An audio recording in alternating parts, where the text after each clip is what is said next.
Recently, I did a video about calibrating the Esteps on a 3D printer. I got a lot of comments asking how to do it on a direct drive extruder.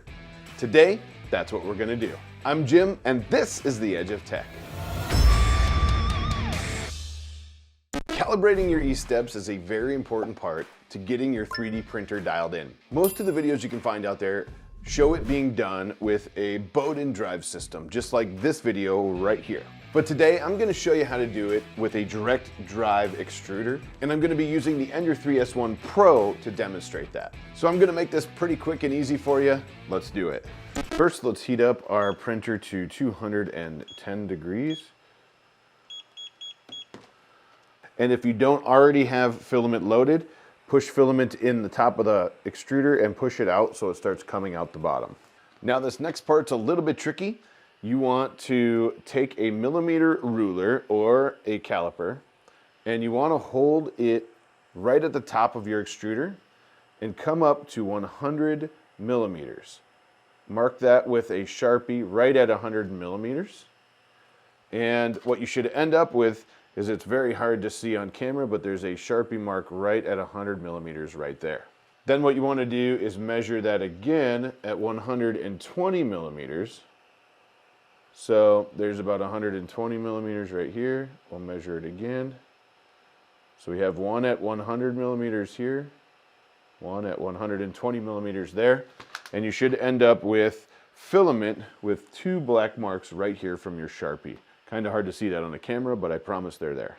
Now what you want to do is tell your printer to extrude 100 millimeters. In this case, I go to ready, in and out. I choose the in, and I type in 100 millimeters. So it says 100 millimeters, and when I'm ready, I'll hit this check mark. Once you do that, the printer will start extruding and pulling in 100 millimeters and pushing it out through the hot end. If you're getting value from today's video, please smash that like button. It really helps the video get pushed all around further into the community on YouTube and helps show more people as well. I really appreciate it. Now back to it. So when it's done, you'll see that you'll have two lines here. And a lot of times, if you make the Sharpie mark thin enough, you won't see this bottom line, or it'll be just into the extruder, which is what you want. That'll be 100 millimeters. In my case, I used a big Sharpie and kind of made a mess of that line, but it did go the 100 millimeters. I see the little extra mark I made, and it's right there. So that's what we want to see. That means it pulled in 100 millimeters. If your first line was way out of the extruder like that still, that means you under extruded. So what you would do is take your ruler, hold it up to the extruder like so, and measure from the extruder up to that first line. In this case, it looks like it would be roughly 10 millimeters or 7 millimeters or so. So what that means is we told the machine to extrude 100 millimeters, and it only extruded 93, because you would subtract how many millimeters are left in here. So if we had 7, you'd take 100 minus 7 would be 93. To look at this another way, if your first line was completely buried and you don't see it anywhere there, and you measured, remember our second line should have been 20 millimeters. That's the second line we did. It's hard to see in the camera there, but it's there. So if you measure this and it's anything less than 20 millimeters, that means we over extruded. In this case, it looks like I was at roughly 13 millimeters, because I know that the top of my line is 20 millimeters there, 12 to 13. So in this case, this would say I over extruded. So what you would do is see how much you over extruded by measuring from your line down to the extruder and adding that to 100. So in this case, it's roughly 12 millimeters. So we would take that 8 plus 100, and it would be 108, and that's the number we would use here. So ideally, like I show, you just see your 100 millimeter line right here, and this line still measures 20 millimeters, and you're good. Anything more, it over extruded. Anything less, it under extruded. The next thing we need to do is get the current Esteps from the printer, and I like to use Pronterface if the printer does not allow you to do it right from the control panel. In this case, the Ender 3S1 Pro, you can't see the current steps right from the control panel, so we need to plug the printer in via USB, then open up your slicer, or in my case, Pronterface here, come up to the COM port that it's on. In my case, COM3, we'll hit the connect button, it'll connect. Then I just slid this big window over so our window over here is larger. I come down and I type M503 and I hit enter.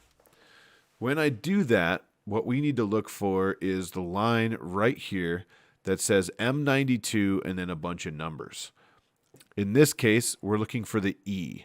So the E is your extruder steps. It is 424.90.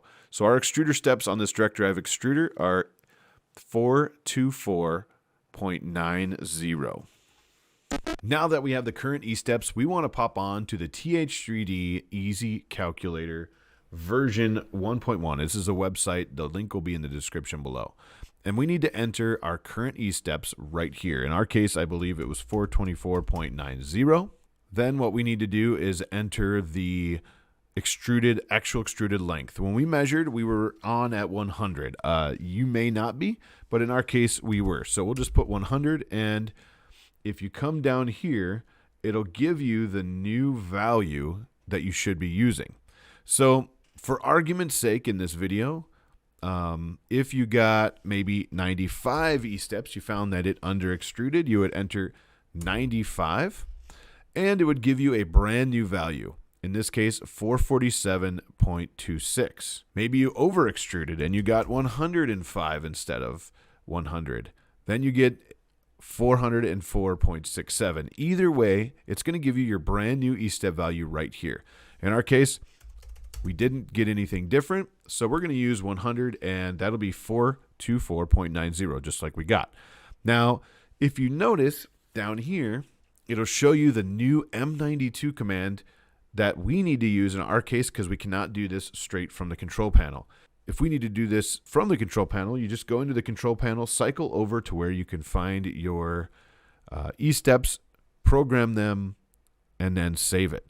In our case, we have to do it just like we showed you. We're going to use prompter face. So copy this M92 E42490. Then what we want to do is go back to prompter face, go into our little box, and paste that. So when we paste that command, it'll send the command over to the printer. To find out if that worked, we can do an M503.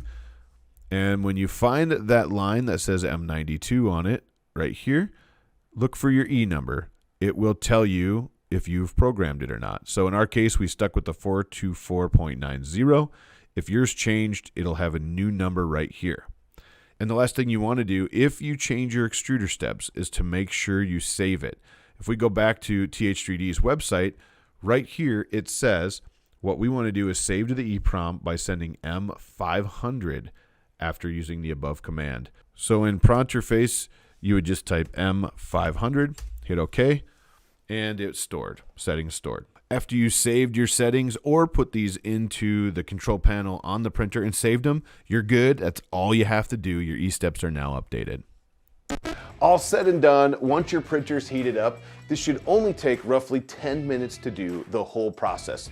It's super fast and super easy. Once you do it once, I highly recommend you doing it one more time just to make sure that 100 millimeters gets extruded when you tell the machine to do 100 millimeters.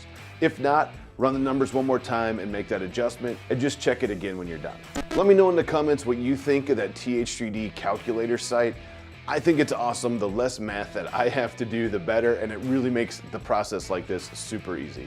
Calibrating the E-steps is one step to getting your hot end dialed in, but there's something else you need to do next to make sure that the filament is flowing exactly how you want it. Check out this video right here to get your hot end completely dialed in and printing the best it can.